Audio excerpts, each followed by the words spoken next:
Displacement is another key element in solving indeterminate members. Learn how displacements are solved here in Mechanics of Deformable Bodies.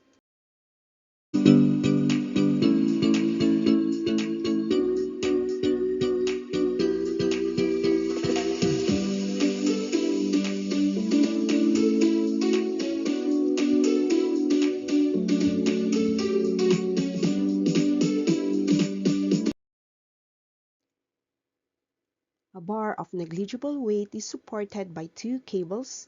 Both are connected at point A, and an external load W is applied at the end. The rods have identical material and cross-section. The task is to determine the force in each cable.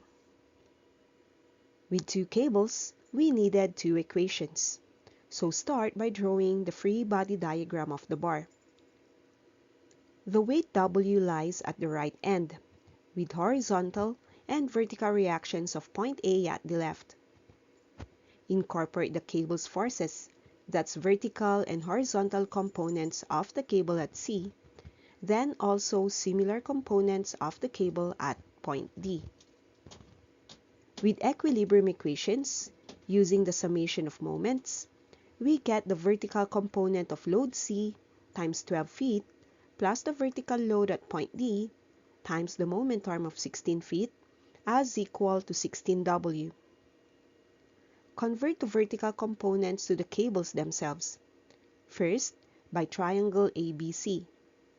There are 12 feet legs, where the hypotenuse can be solved through Pythagorean theorem, which comes out as 12 root of 2. Having completed the elements of the triangle, we get the vertical component of load C as 12 all over 12 root of 2 times P of C. That is P of C all upon root of 2. Next is using the triangle ABD, where through Pythagorean theorem again, the hypotenuse comes to be 20. The vertical component of load D is 12 all over 20 of P of D, which can be simplified as 3/5 of P of D. Placing these conversions into the first equation, we get 12 of P of C out of root of 2 plus 16 times 3/5 of P of D as equal to 16W. Simplify the function further and arrive at 12 P of C over the root of 2 plus 48 over 5 of P of D as equal to 16W. This is our first equation. The next thing to consider is the compatibility equations, where we create one using deformation. But since the rods are inclined in certain angles, we have to start by taking vertical displacements.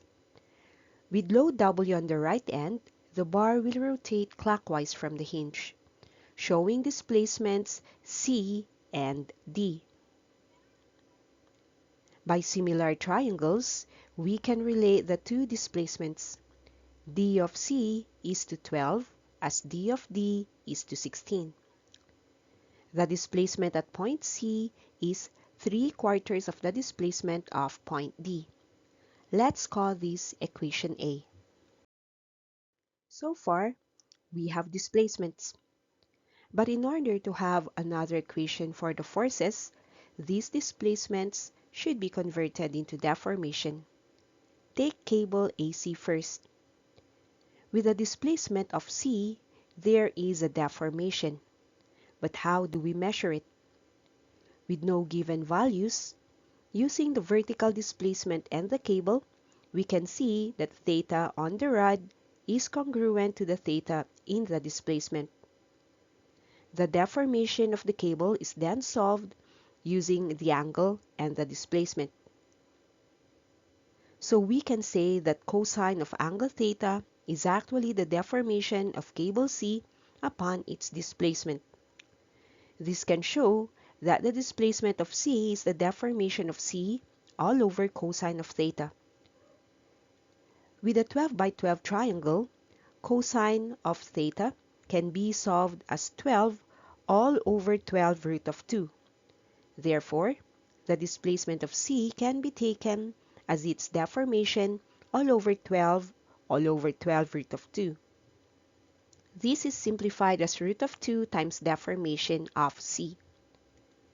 Take this as equation B. We do the same analysis for the second displacement found at point D. Extend the cable and integrate the angle it makes with the vertical. This time we call it beta.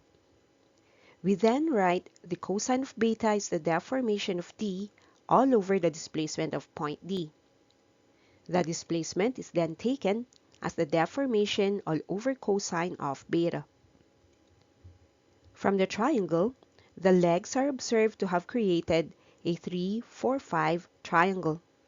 So the displacement of D can be solved as the deformation of D all over 12 over 20, which can be simplified as 5/3 of deformation of D.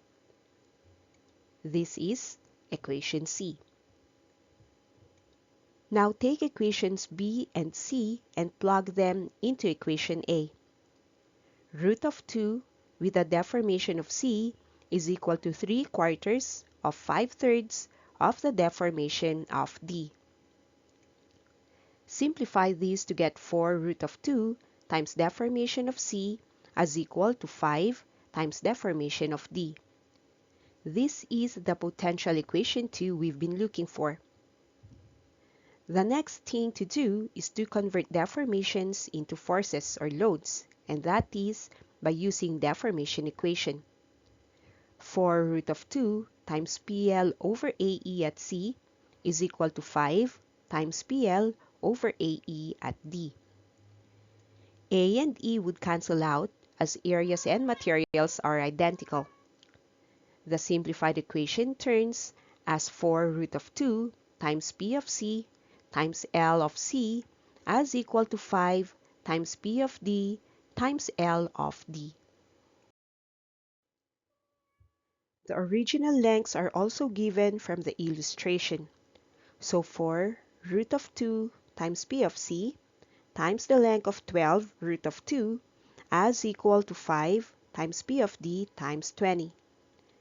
The force at D is then computed as 96 over 100 of force C, or 0.96 P of C. This is equation 2. Now simply substitute equation 2 into equation 1. We take 12 of P sub C over root of 2 plus 48 over 5 times 0.96 times P of C as equal to 16W. P sub C is finally solved as 0.9039W. Use the known P of C into the second equation, making P of D as 96 over 100 of 0.9039W, giving 0.8677W.